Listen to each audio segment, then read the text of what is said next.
पुण्यकर्म आणि नामस्मरण. जीवनात खरे सुख, शांती आणि समाधान हवे असेल तर दोन गोष्टींचा आधार घ्या, पुण्यकर्म आणि नामस्मरण.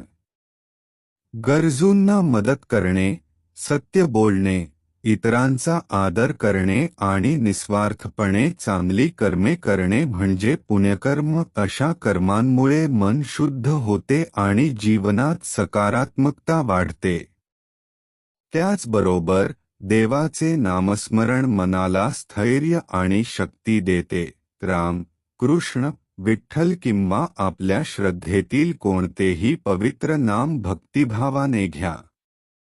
पुण्यकर्माने समाजाचे कल्याण होते, तर नामस्मरणाने आत्म्याचे कल्याण होते. म्हणूनच प्रत्येक दिवसाची सुरुवात चांगल्या कर्माने आणि देवाच्या नामस्मरणाने करा.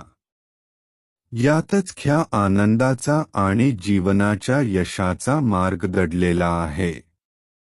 हरिनाम घ्या, पुण्यकर्म करा आणि जीवन धन्य करा.